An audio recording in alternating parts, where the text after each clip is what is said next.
STA TV, media syiar Islam. Alhamdulillah.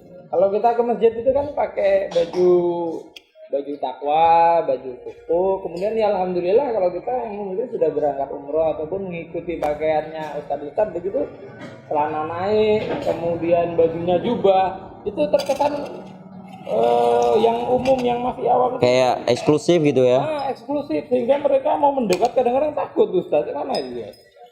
Yang pertama dokter, dalam masalah pakaian memang tidak ada sih ketentuan warna dan bentuk tertentu secara umum ya. Tetapi secara anjuran-anjuran di sana ada. Contohnya Nabi SAW bersabda, ilbasu al-bayad. Pakailah pakaian yang berwarna putih, karena dia adalah pakaian kalian di dunia dan akhirat. Maksudnya ketika kita dikafankan. Wa kafinu fiha mautakum, dan kafankan mayat kalian dengan kain putih. Di sini berarti ada anjuran untuk memakai pakaian-pakaian yang berwarna putih. Bukan berarti tidak boleh selain putih, karena Nabi pernah juga memakai imamah yang warna hitam. Nabi juga pernah memakai baju yang merah bergaris-garis ketika beliau di Mekah kan, dalam hadis sahabat Bara bin Azib. Kemudian terkait jubah dan gamis, perlu kita ketahui memang terkadang sebagian orang menyangka ini pakaian organisasi jamaah pengajian tertentu. Kayaknya kalau nggak pakai baju itu kita belum dianggap jamaah itu. Enggak, ini pakaian Islami, seluruh muslim memakainya. Apakah dia mengaji di tempat yang sama ataukah tidak? Karena Nabi SAW disebutkan kan ahabbu thiyabi ilaihi al-qums. Pakaian yang paling disukai oleh Nabi itu adalah gamis. Gamis itu kata para ulama adalah pakaian, sambil ngopi, adalah pakaian yang di bawah lutut. Di bawah lutut, apakah jubah ataukah gamis seperti Pak Gito yang mestinya nggak sampai ke mendekat mata kaki. Kumus itu di bawah lutut. Yang pada intinya para ulama menyebutkan pakaian seorang muslim adalah pakaian yang menutup aurat besar. Ya. Kedua, tidak membentukkan aurat. Terkadang menutup aurat, tapi membentukkan aurat. Contohnya apa? Levis kan membentukkan aurat. Sebagaimana wanita sebagai Nacanali, Jin. Bahaya merek. Oh iya. Al-muhim lah, sebagai contoh, bukan penjelasan, maksudnya membentukkan. Kita tidak sedang mempromosikan atau merendahkan sebuah merek kan. Dan sebagai contoh, sebagaimana seorang wanita ketika dia menutup seluruh auratnya, kan tidak boleh dia memakai pakaian yang ketat yang akan membentukkannya. Maka demikian pula untuk laki-laki. Jadi bukan sekadar menutup, tapi apabila membentukkan itu juga terlarang dalam Islam. Karena ada kaidah dalam Islam, menutup pintu fitnah, pintu kerusakan, itu sesuatu yang dianjurkan, mencegah kejelekan sebelum terjadinya. Apabila celana dan pakaian tersebut menutup aurat sehingga memberikan membukakan pintu kejelekan, apalagi yang menilai dan melihatnya adalah lawan jenis, ini juga sesuatu yang tercela kan. Terkait celana cingkrang, celana di atas mata kaki, memang itu perintah dari Nabi dokter, bukan sekedar karena udah ngaji itu berarti celana harus cingkrang. Enggak, memang banyak hadis-hadis tentang celana cingkrang. Memang beberapa hadis kalau kita sampaikan sebagian orang terkejut. Tetapi mau bagaimana lagi, itu hadis Nabi kan, dalam riwayat Imam Al-Bukhari dari Abu Hurairah atau Abu Sa'id Al-Khudri radhiyallahu an, Nabi bersabda, ma asfala minal ka'baini fa finnar. Pakaian lelaki yang di bawah mata kaki tempatnya neraka. Bahkan Al-Imam Az-Zahabi, ulama besar Syafi'i ini, dalam kitab beliau Al-Kabair, beliau menyebutkan bahwa itu termasuk dosa besar bagi kaum lelaki-laki. Jadi masalah celana cingkrang, gambaran secara umum perlu diketahui bahwa ulama sepakat bahwa cingkrang itu lebih afdal, itulah sunnah dan itu paling selamat. Kedua, ulama sepakat bahwa menutup mata kaki tujuan sombong, berpenampilan gegaya, ini haram. Cuma yang terjadi kesilangan pendapat di antara ulama, kalau dia memakai celana atau sarung di bawah mata kaki tanpa ada niat sombong, tanpa ada niat gegaya. Nah, di sini ada 3 pendapat. Sebagian ulama berpendapat makruh, sebagian ulama ada yang berpendapat haram, sebagian ulama ada yang berpendapat sunnah. Sebelumnya saya ingin mengingatkan, dan kita tidak boleh berburuk sangka kepada orang ketika dia nggak cingkrang, pasti sombong. Cuma tetap pembahasan ilmiah harus kita bahas ilmiah. Nah sekarang mana yang lebih ilmiah? Lebih ilmiah cingkrang. Karena kalau cingkrang selamat langsung, nggak ada khilaf. Sebagai contoh nih, ini ada 2 jalan bisa menyampaikan kita ke lunga. Satu jalan sepakat seluruh masyarakat itu paling aman, paling bagus, paling cepat. Ada satu jalan lagi sebagian orang bilang, oh banyak rusaknya, bahaya di situ. Ada yang bilang bagus, lebih aman ambil jalan mana? Yang udah jelas ini kan.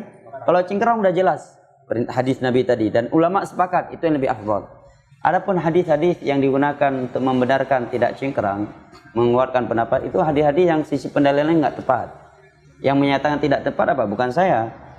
Para ulama seperti Ibnu Hajar Al-Asqalani, Imam Syaukani, ya, dan ulama-ulama yang lain. Contohnya apa yang mereka sering pakai adalah hadis Abu Bakar radhiyallahu anhu, bahwa Abu Bakar memakai sarung yang di bawah mata kaki karena melorot. Kemudian Abu Bakar berkata kepada Rasulullah, bagaimana dengan sarung? Ya Rasulullah, inna izari yastarkhi. Wahai Rasulullah, sarungku melorot sehingga menutup kedua mata kaki. Pertanyaan Abu Bakar ini kepada Nabi ada sebabnya, karena sebelumnya Nabi menyebutkan di antara 3 manusia yang tidak diajak bicara, tidak dilihat, dan bagi mereka azab pedih di hari kiamat adalah lelaki-lelaki yang memakai yang isbal karena kesombongan. Maka Abu Bakar menjawab, ya Rasulullah, bagaimana dengan sarungku yang terkadang melorot? Maka Nabi menyatakan, kamu tidak termasuk dari itu. Para ulama menerangkan, hadis ini tidak membenarkan kita boleh memakai pakaian di bawah mata kaki dengan beberapa alasan. Yang pertama, hadis Nabi tentang celana di bawah mata kaki jelas. Hadis Abu Sa'id atau Abu Hurairah dalam Sahih Bukhari tadi, ma asfala minal ka'baini fa finnar. Apa yang di bawah mata kaki dari pakaian lelaki tempatnya dalam neraka. Kedua, hadis Abi Hurairah ini, Abu Bakar yang menyatakan, ya Rasulullah, sesungguhnya sarungku melorot sehingga menutup kedua mata kakiku. Maka Rasulullah menjawab, engkau tidak termasuk dari orang yang melakukannya karena kesombongan. Syekh Utsaimin menerangkan hadis ini dengan beberapa penjelasan, bahwa hadis Abu Bakar ini tidak menutup atau membuat kita untuk meninggalkan hadis yang menyebutkan bahwa di antara apa yang menutup kedua mata kaki adalah neraka, karena beberapa alasan. Yang pertama, hadis Abi Bakar memiliki rincian yang lebih rinci, yang ini menyebutkan satu sifat. Dalam hadis Abi Bakar tadi, Nabi menyebutkan tidak dilihat oleh Allah, tidak diajak bicara oleh Allah, tidak disucikan oleh Allah, dan bagian azab yang pedih. Ini khusus untuk yang cingkrang, orang yang menutup kedua mata kaki karena kesombongan. Adapun hadis Nabi tadi yang bunyi umum, apa yang di bawah kedua mata kaki empatnya neraka, ini ancaman dengan neraka untuk orang-orang yang menutup kedua mata kakinya tanpa sombong. Artinya ini juga dosa, tapi kalau ditambah kesombongannya, dosa lebih besar dan ancamannya pun lebih besar. Penjelasan yang kedua, kata Syekh Utsaimin, Abu Bakar menyatakan sesungguhnya sarungku melorot. Yastarkhi, menunjukkan apa? Beliau tidak terbiasa dengan menutup kedua mata kakinya. Yang namanya sarung melorot, berarti sebelumnya apa? Di atas, kemudian turun tiba-tiba. Karena faktor pinggang beliau yang kecil. Alasan, ya udah kendor gitu. Alasan yang kedua, Abu Bakar ada rekomendasi dari Nabi, Anda tidak termasuk dari orang yang sombong. Nah kalau kita sekarang yang melakukannya, kita pakai celana di bawah kedua mata kaki. Yang pertama menyelisih hadis yang pertama tadi. Yang kedua, siapa yang merekomendasikan kita? Abu Bakar merekomendasikan bahwa beliau tidak sombong, Nabi SAW. Kalau kita, siapa yang merekomendasikan bahwa kita tidak sombong? Dan itu pun Abu Bakar sarungnya yastarkhi, melorot. Artinya tidak selalu beliau memakainya di bawah mata kaki. Yang namanya melorot kan jatuh tiba-tiba. Ya, jadi kalau khusus masalah cingkrang, memang itu ketentuan di dalam Islam, bukan ciri ini anggota pengajian tertentu. Demikian pula juga bahwa pakaian ini bukan pakaian eksklusif. Artinya kalau antum nggak berpakaian ini, saya nggak jalan sama antum, enggak. Selama ente nggak buka celana aja, ya kan? Selama ente pakai celana, pakaian yang menutup aurat, apakah teman-teman baju loreng ataukah baju yang lain, ya. Yang paling penting adalah kita berkawan di atas undang-undang dasar kita, radhina billahi rabba wa bil islami dina wa bi Muhammadin sallallahu alaihi wasallam nabiyyan wa rasulullah. Innamal mu'minuna ikhwah, inna akramakum indallahi atqakum. Yang paling bertakwa, yang paling mulia adalah yang paling bertakwa. Walaupun tentunya memakai pakaian yang seperti ini banyak manfaatnya. Yang pertama tadi kalau masalah celana cingkrang jelas ya kan, kedudukan dalam Islam. Memakai pakaian seperti ini karena Nabi sangat mencintai pakaian gamis. Maka mencintai apa yang dicintai oleh Nabi juga sebuah pahala. Lebih dari itu, dia akan lebih menjaga kita, dokter. Makanya dalam Al-Quran kan Allah menyatakan walibasut taqwa dzalika khair. Pakaian ketakwaan itu lebih baik, walaupun makna pakaian di sini yang paling pertama maksudnya kata ulama tafsir adalah ketakwaan. Tapi dengan pakaian ini terkadang menjaga kita dari maksiat. Coba misalkan kita ada tugas keluar kota, ya di kota besar yang sumber maksiat banyak sama kawan-kawan. Karena kita mungkin berjenggot, suka pakai gamis. Mungkin ada kawan-kawan dia mungkin mau ngecek, mungkinnya ada tugas di diskotik, ngecek barang apa gitu kan. Ngajak dokter Wahyu, nggak jelas ini diceramahin pula nanti ini. Ya masa kita ajak dia pakai gamis, salah di orang di diskotik. Nah akhirnya menjadi sebab kita terjaga kan. Ya lihat, ada sebuah kejadian, sebuah cerita lah ya, renungan untuk pelajaran ya. Ya ada seorang teman mungkin karena pakaiannya lagi agak ya anak muda sedikit lah, agak gaul dikit. Dia turun di sebuah kota yang di situ memang pintu-pintu maksiat terbuka. Malamnya supir taksi menawarkan, mohon maaf, wanita-wanita nakal ke dia. Dan menunjukkan kalau diskotik ini yang high class di sini, yang agak ke bawah di sini. Pertanyaannya, apa sebab supir taksi tadi berani menawarkan hal demikian ke dia? Yang pertama, karena penampilan. Terus gaya bicara dia. Coba kalau misalkan dia pakai gamis, peci di kepala, mungkin nggak supir taksi menyatakan kalau diskotik high class ke sini? Enggak, pasti supir taksi bilang kalau masjid yang besar di sini Pak Ustadz, ya kan? Kalau masjid kecil di sini Pak Ustadz. Pasti begitu. Akan menjadi sebab kita lebih terjaga, dokter. Betul, Ustaz. Ya. Jadi pengalaman jalan saya gitu kan. Ya pakaian ya biasa sih. Cuma saya kan pakai peci terus. Kalau pernah nggak pakai, pijet Mas. Pijet, aduh. Lain kali. Nah, kalau laki-laki yang nanya pijat Mas nggak masalah. Pijet Mas. Oh dari suaranya ya udah jelas. Ya ya. Jawabnya gini, mau sih, jangan dong. Itulah, kadang pakaian itu kita anggap remeh tapi menjadi sebab kita terjaga kan. Contohnya kayak tadi. So misalkan ada kita lewat di satu gang yang udah ma'ruf, orang lewat di gang itu pasti akan diganggu. Dengan kita berpenampilan lebih islami, ada peci di atas kepala, menggunakan sarung atau koko atau gamis atau jubah, pasti yang ingin merayu tadi mikir 10 kali kan, ini gua rayu nih, diceramahin pula nanti ini. Kan nggak jadi. Pakaian lelaki, yeah. Ini dengan wanita, dengan hadis tadi apakah harus juga mati, harus kebalikannya? Nggak, kalau untuk wanita malah ada hadis Ummu Salamah agar 1 jengkal di bawah mata kaki, yang pada intinya menutup kakinya. Kalau dia tidak menggunakan 1 jengkal di atas mata kaki karena khawatir kotor agak ribet, ya digantikan dengan kaos kaki. Al-muhim karena kaki aurat agar tidak nampak. Jadi nggak mesti 1 jengkal sampai melorot-lorot ke tanah, tapi dia pakai misalkan sejajar dengan mata kaki, tapi kakinya tetap nggak nampak karena dia pakai kaos kaki sehingga auratnya tidak nampak. Karena secara umum pakaian wanita itu sebagaimana dalam firman Allah dalam surat An-Nur, wala yubdina zinatahun, dan juga firman Allah dalam surat Al-Ahzab, ya ayuhan nabiyyu qul li ibanatika wa kulli azwajika wa banatika wa nisa'il mu'minina yudinina 'alaihinna min jalabibihin, bahwa seluruh tubuh wanita itu tertutup dan cadar itu bukan pakaian yang eksklusif, pakaian wanita-wanita kajian-kajian tertentu. Istri-istri Nabi bercadar. Istri para tabi'in, 4 mazhab itu sepakat tentang cadar. Mereka sepakat wanita wajib bercadar, 4 mazhab. Kalau wanita tersebut cantik dan menimbulkan godaan buat kaum laki-laki. Dan mereka sepakat kalau wanita itu memakai cadar lebih afdal, hanya saja mereka berselisih. Kalau wanita tersebut wajahnya ya mungkin tidak terlalu menggoda karena mungkin nilainya cuma 3,6.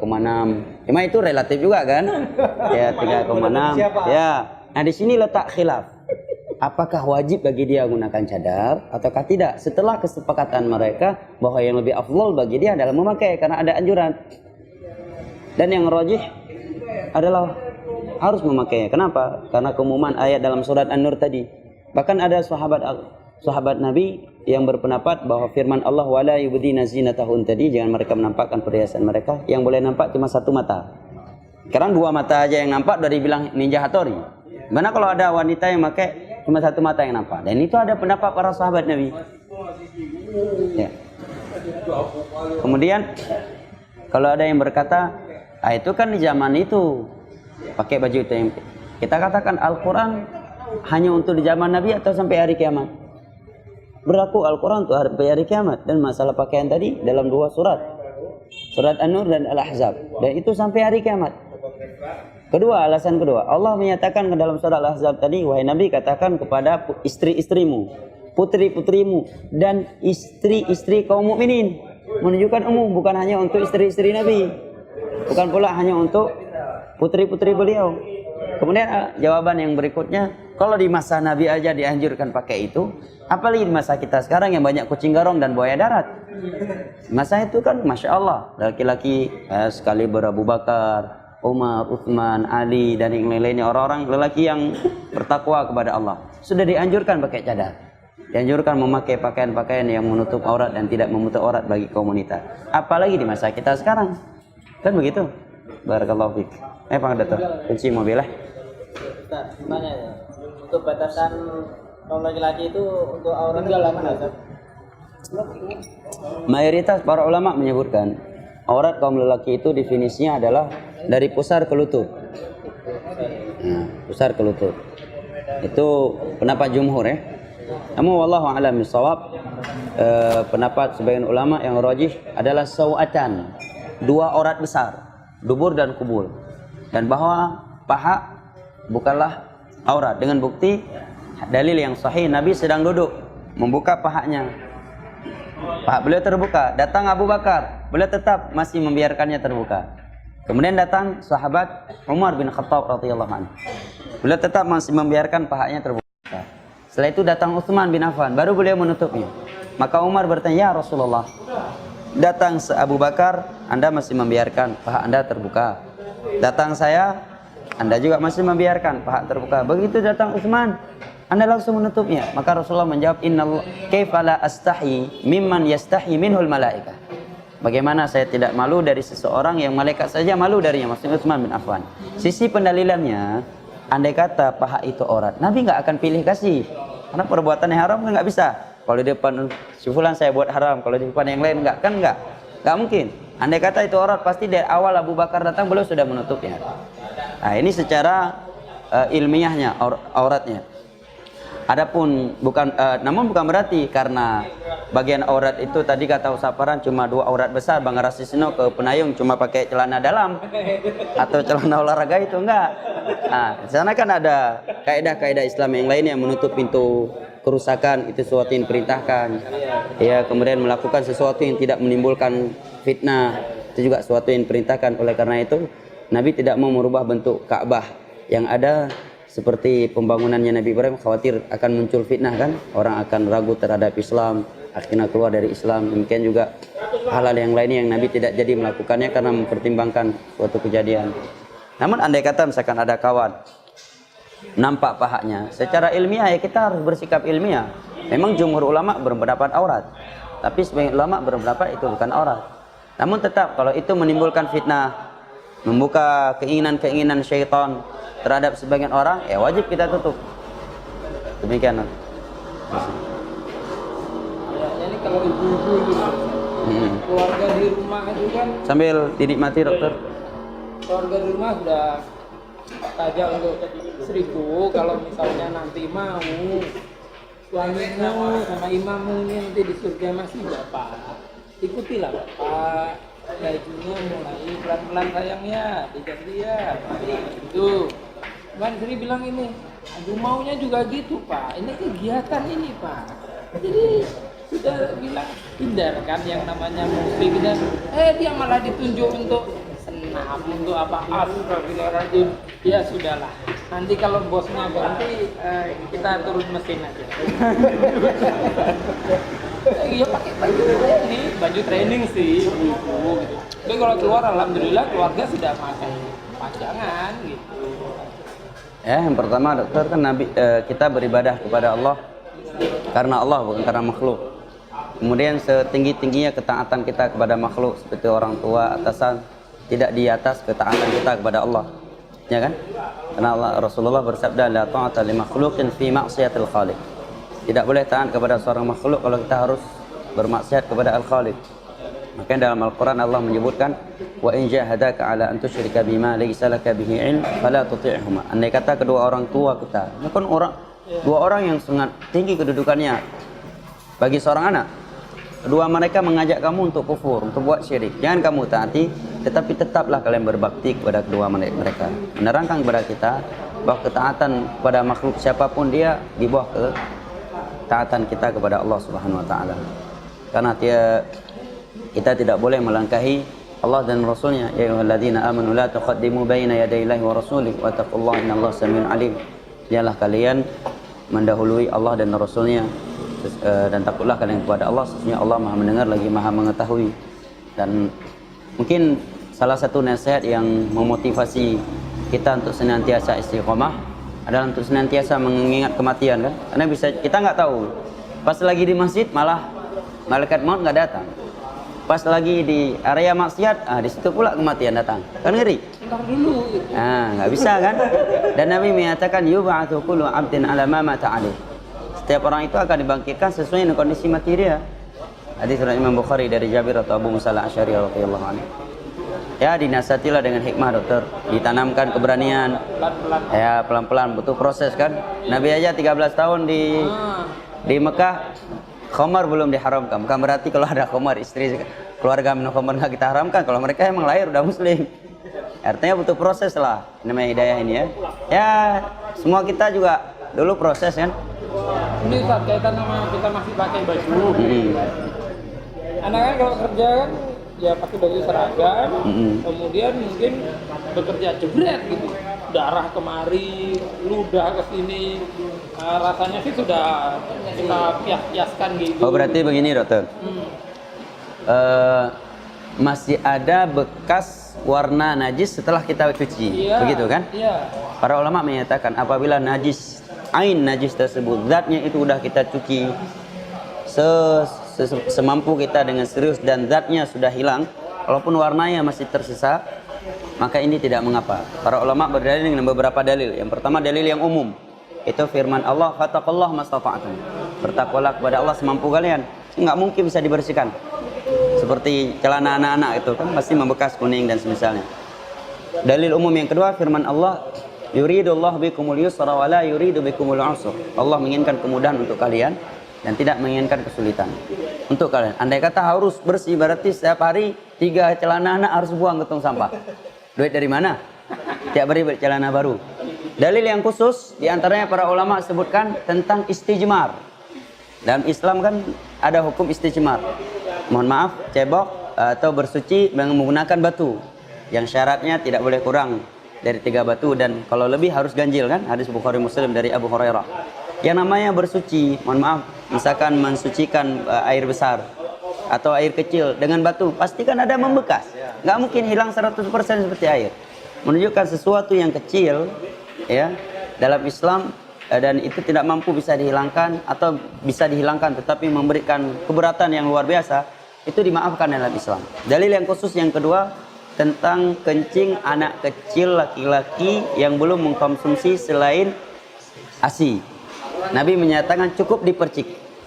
Ya memang dipercik pasti nggak hilang 100%. Para ulama menyatakan kenapa Nabi mengkhususkan bayi laki-laki. Yang pertama, karena bayi laki-laki biasa oleh orang Arab itu lebih sering membawanya jalan-jalan daripada bayi perempuan, karena akidah orang jahiliyah waktu itu ya.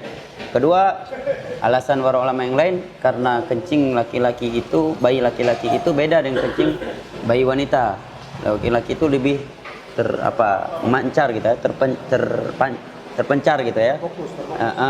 Agak banyak gitu. Sehingga kalau dicuci agak sulit gitu. Al-muhim di situ ada kaidah al-masyaqqatu tajlibu taysir.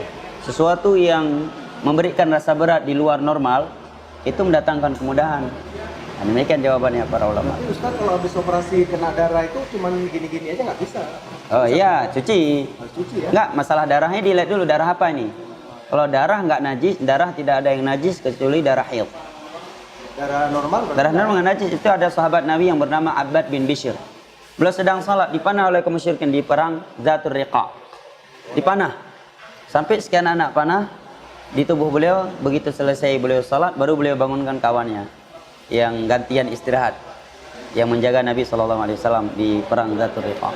Kata para ulama, ini dalil bahwa darah itu tidak najis.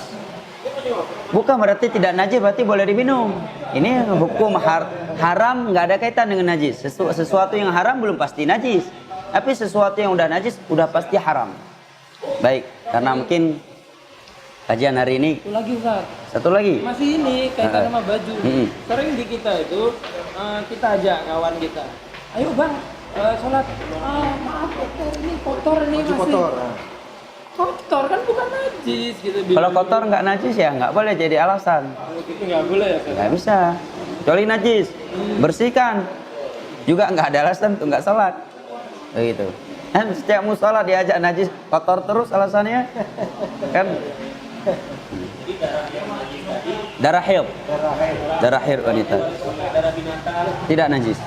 Walaupun pendapat sebagian ulama ada yang najis, tapi pendapat sebagian ulama ada yang kuat tidak najis. Dan bukti hadis Abbad bin Bishr tadi, beliau dari dipanah keluar dan tetap aja melanjutkan salatnya. Kemudian di masa Nabi, kata Hasan Al-Basri, seorang ulama tabi'in, banyak sahabat yang terluka dan mereka berhari-hari di medan perang dan tidak ada air. Nggak mungkin mereka bisa membersihkan luka mereka dan menghilangkan darah tersebut. Bersamaan itu Nabi mensyariatkan salat di medan perang. Pasti bekas-bekas darah dan luka masih ada di tubuh mereka. Bersamaan itu kata Hasan Al-Basri, tidak ada riwayat dari Nabi agar mereka membersihkan darah tersebut sebelum salat. Demikian. Udah datang nikmat nih dokter kayaknya kajian hari ini. Sampai di sini. Silakan Pak Gito. STA TV Media Syiar Islam.